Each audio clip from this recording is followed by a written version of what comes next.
Study करें हम लोग नेक्स्ट क्वेश्चन को। Which of the following metal sulphide is soluble in YaS?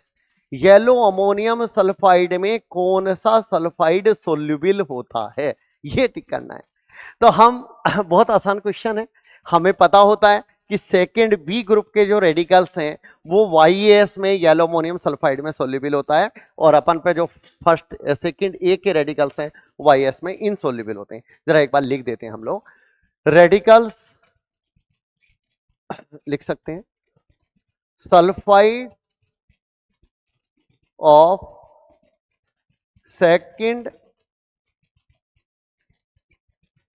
A radicals are insoluble in yellow ammonium sulfide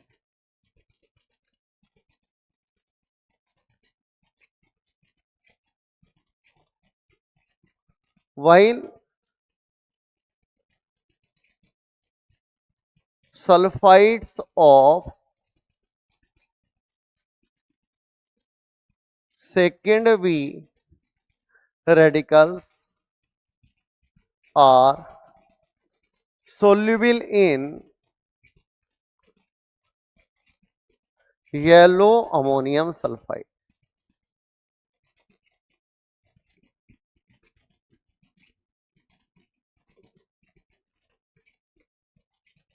अब इनमें से टिक कर लेते हैं बेटा, बड़ा आसान है। HgS सेकेंड ए ग्रुप सल्फाइड, सेकेंड ए group sulphide,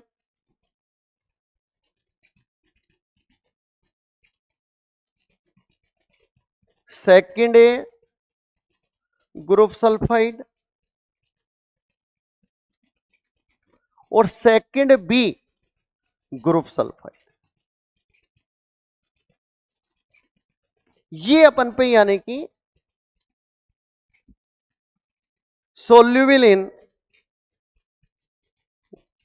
yellow ammonium sulphide YaS। Yellow ammonium sulphide आगे लिख भी दिया मैंने, येलो अमोनियम सल्फाइड को YaS बोलेंगे बेटा, येलो अमोनियम सल्फाइड। तो अपन राइट आंसर हमारा क्या जाएगा, डी जाएगा बेटा। ये तीनों अपन इनसोल्यूबल है, insoluble in YaS, soluble in YaS। तो अपन ये कह सकते हैं, इसका की कॉन्सेप्ट हमारा है बेस्ड ऑन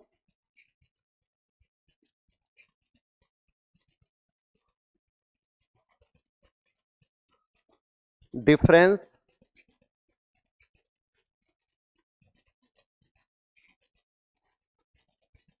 in solubility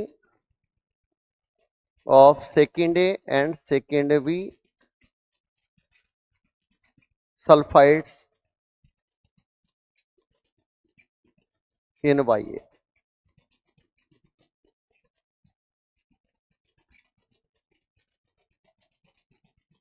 ठीक है, तो राइट आंसर हमारा डी जा रहा है, जो कि अपन सेलेक्ट करना था कि कौन सा YaS में सोल्यूबल है। सेकंड बी के जो अपन सल्फाइड्स होते हैं, सेकंड बी ग्रुप के जो रेडिकल्स होते हैं उनके सल्फाइड्स अपन YaS में सोल्यूबल होते हैं, जबकि सेकंड ए के जो अपन रेडिकल्स होते हैं उनके sulphide YaS yellow ammonium sulphide में इनसोल्यूबल होते हैं।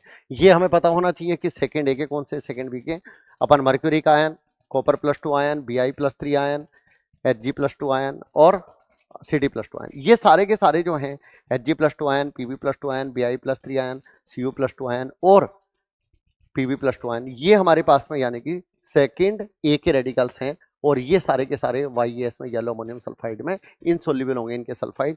और जो Sp2S3 है, Sn+2 है, Sn+4 है, ये हमारे पास में सेकंड बी के हैं। ये अपन पे यानी कि सेकंड बी के रेडिकल जो होते हैं उनके सल्फाइड हमारे पास YaS येलो अमोनियम सल्फाइड में सोल्यूबल होते हैं।